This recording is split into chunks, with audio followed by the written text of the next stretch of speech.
Hey, how's it going, guys? Welcome back to the African Comic Guy. And today we're about to talk about the man, the myth, the legend. I'm talking about none other than Zack Snyder. We're about to talk about Zack Snyder because he's in the news. It feels like he's always in the news, but we're going to talk about why I love this man.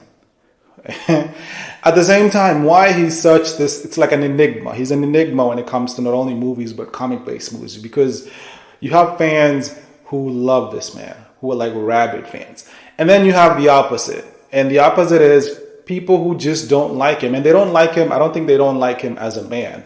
I think they just don't like his direction when it comes to directing and how he does it, which is so much fun. So we're about to talk about it. If you don't know who Zack Snyder is, I don't know what part of the world you live in, because if you've seen really cool movies, and when I tell you really cool movies, if you love comics, then you know Zack Snyder. But the best way to describe Zack Snyder is by some of his iconic movies. Movies like this. This is where we hold them. This is where we fight. This is where they die. And these shields boys. Remember this day, man. It will be yours for all time. Movies like this.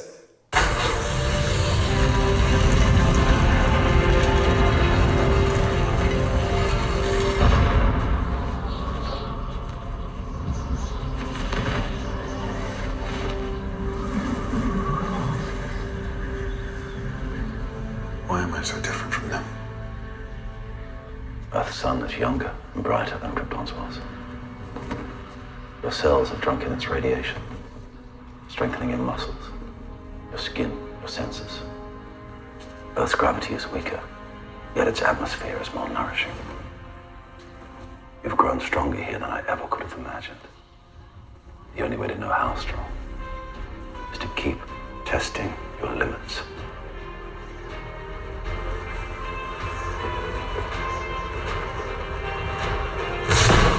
How about movies like this? They call me Dr. Manhattan.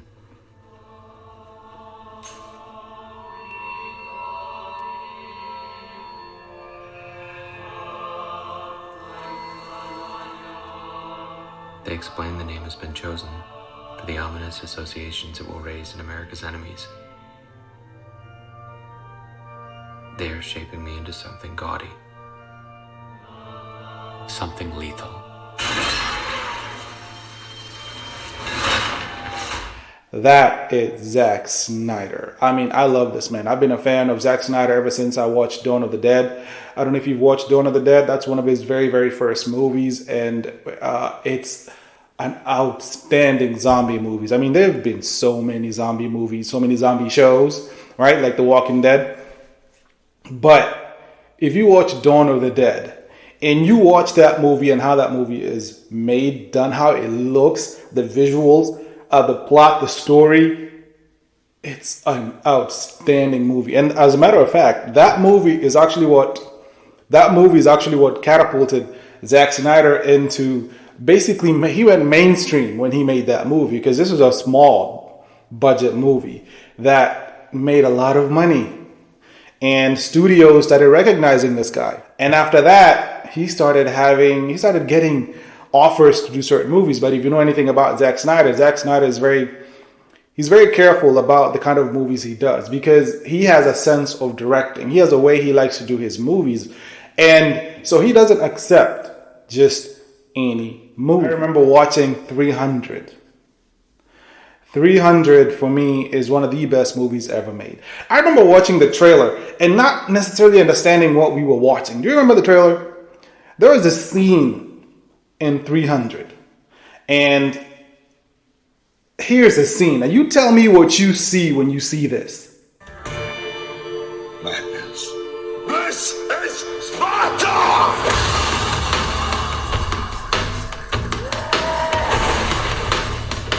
Stand and fight!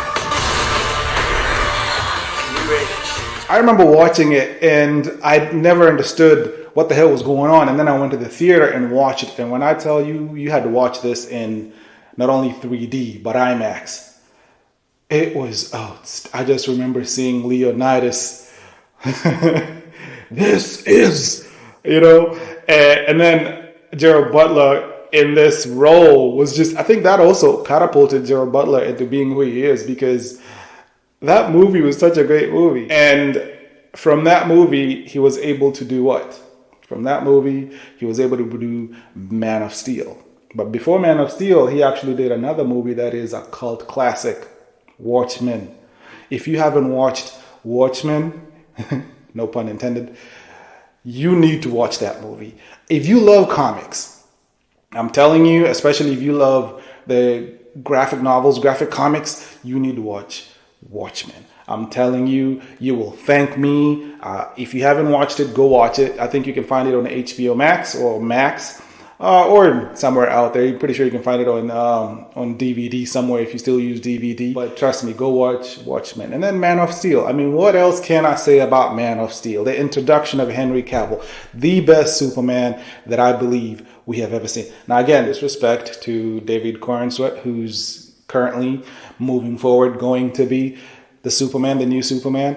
But, I mean, the bar is already set. And not only because of who Henry Cavill is, it's because of how Zack Snyder directed that movie. Man of Steel is an epic, outstanding movie in every way. I mean, I remember watching that movie and I remember just seeing, and I love the fact, if you watch 300, if you watch Watchmen, and if you watch Man of Steel, visually, you're like, okay, now I know how this man directs movies. You can actually see it. The way this man does what he does, his attention to detail. If you watch Man of Steel and you talk, that he did this special where he was talking about how they came up with the Superman suit. And I've talked about this before, actually recently, about how they had intricate details that had to be added onto this suit. This was Krypton language. I mean, how do you think about it? And they had to do this. And you had to pay attention. You look at the armor, you could tell those different armor, right? They had different suits for if they're explorers, kind of like astronauts, if they're military. He paid close attention. And these are details you see even in 300. You see all of this. This man is so meticulous in how he does what he does. But he creates masterpieces. To me, they're works of art. From that to BVS, Batman vs. Superman. I mean, he brought us the biggest, most epic fight in DC history. And not only that, there's a scene where Batman fights some people in a warehouse that, to me, it's the biggest and the best fighting scene ever in comic movie history. I mean, I don't know. I'm talking about one-on-one. You cannot tell me, and I'm putting this against you guys.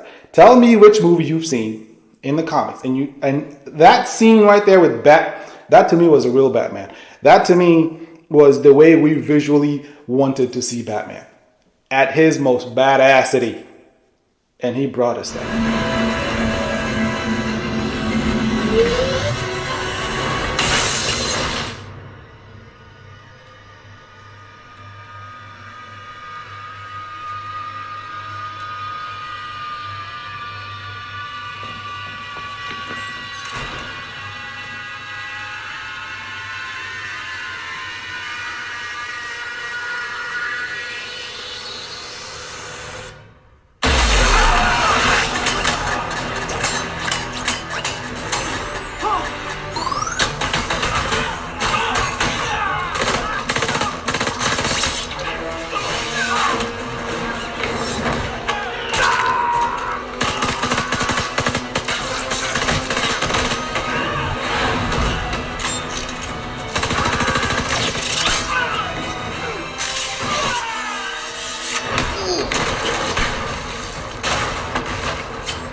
And then obviously moving forward to Justice League.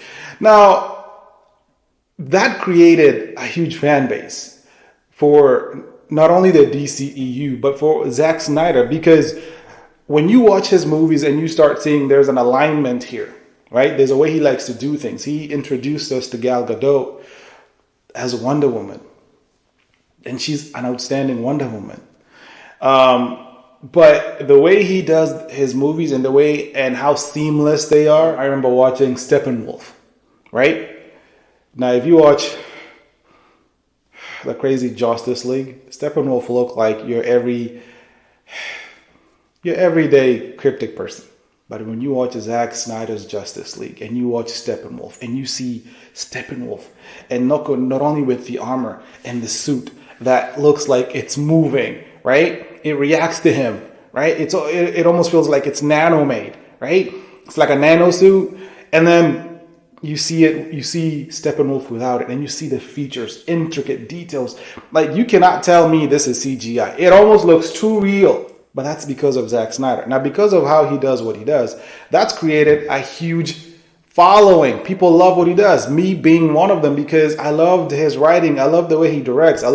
Because you can literally pick up a comic book and see a movie. Like, you know what I mean? Side by side. A scene side by side with a comic page. And you're like, and he's actually openly admitted, especially recently when he was talking with Joe Rogan's podcast. You know, he was actually at Joe Rogan's podcast a week ago. And he talked about how he copied some of his scenes in the movies straight from Frank Miller's graphic novel. That's how he likes to, because he wants you to sit there watching this movie. And if you pause it, as a fan, especially if you like comics and you read comics, you're like, dude, I've seen this scene. This looks too familiar, and it's from the comic. Now, tell me what other director does that. Now, again, no disrespect to any other director, but this is Zack Snyder. Again, so this has created a huge following and a huge fan base, because out of his fan base, we were able to get the Justice League movie that he directed, that he finished. If it wasn't for the fans, millions and millions of fans globally, we couldn't have had this movie. And not only that, these fans raised millions and millions of dollars helping people with people who basically want to take their own lives, you know, with prevention, he did all of this. And he didn't ask people to do this. These are people who decided to do this on his behalf. So yes, fans love him. But on the other hand, you have a bunch of fans who don't, or a bunch of people that don't like him. For the same reasons that I just said. For the kind of movies he does. Some people say his movies are too dark. In whose eyes? Some people say they don't like the way he did Superman because Superman doesn't kill. So they didn't like him because Superman had to kill Zod. Context matters. In that scene, there was no other option. Superman did what he had to do to protect people. And Superman has killed in the comics. Fun fact. But because of that, he got backlash. Not only that, Batman versus Superman. People say it was also too dark because Batman doesn't kill. Batman kills, sometimes indirectly, sometimes directly. He doesn't kill intentionally, but sometimes he has to. Even in the comics, Batman kills, but he doesn't kill intentionally. Even in Batman versus Superman, when he killed, it was not intentional. He was reacting. People died. But we loved seeing it because for the first time, we actually got to see a version of Batman that is real. That is what we wanted to see. You ask fans, real fans of Batman, they'll tell you, we've loved seeing this. I remember when they cast Ben Affleck as Batman, there was so much backlash. People didn't understand it until they watched it and they realized this man is a genius. Because to this day, people love Ben Affleck as Batman, and I'm a huge fan. He's my favorite Batman. He's my favorite Batman because for the first time we saw this gritty, badass Batman. And it was because we've known him, we've seen him not only in comics, we've seen this version of Batman in animation So we've wanted to see it, and Zack Snyder brought us this version of Batman. So we're grateful, and that's why fans love him. But at the same time, people don't like him because, yes, Zack Snyder has a way of making movies, and he never shies away of doing them the way he does them. Okay? Every director has a way of doing. I mean, if you watch a Martin Scorsese movie, it's a Martin Scorsese movie. If you watch Christopher Nolan, one of my best directors ever, who actually just recently won an Oscar, who's actually really close with Zack Snyder. As a matter of fact, he's been a producer of a lot of his movies. Christopher Nolan has a way of doing or directing movies. Everybody has their own way, but for some reason, Zack Snyder creates this, I don't know what it is. It almost feels like I call him an enigma because it's either you love him or you hate him. You know, it's like people are not in between. There are very few people that are just in between. It's either you have a bunch of people that love this man and then a bunch of people that don't like this man. And again, it's not for the man. They don't like the man because the man is a really good human being. They don't like how he does his movies because that's the only way you'd not like him. But if you watch his movies, you would love, because again, you have to understand it from his point of view. He writes his movies. He draws and sketches all these scenes that he wants. He sees all of this. And this man is a genius. And you have to appreciate what he does because what he gives us is absolute art. I mean, Army of the Dead on Netflix, Rebel Moon. Like, you watch these movies and you don't even get up. Zack Snyder's Justice League was 4 hours. I remember watching it. I didn't get up. It's a 4-hour movie. And I didn't get up from my seat to go. I was like holding it. I needed to go and I was in my living room. But I was like, I'm not leaving. Because this movie captivates you. And it's because of how he does what he does. Again, so it's hard to understand the hate. You know, it's really hard to understand the hate because it's almost like you're not looking and reading into what this man is giving you because this is pure art. I'm telling you, this man needs to. I remember watching Sucker Punch. Sucker Punch is a movie that he did that didn't really gain. I honestly never understood this because Sucker Punch is a really, really good movie. Really good movie. And again, it's a movie that you watch it and you instantly realize this is Zack Snyder's movie. But I remember watching this movie and I couldn't understand why this movie didn't really hit. Because it was so good. And again, it was well ahead of its time. The same thing with Watchmen. Watchmen right now has a cult following, kind of like Pulp Fiction. If you know anything about Pulp Fiction, when it came out, a lot of people were not really for it. But when you ask people now, it's become like this cult classic movie.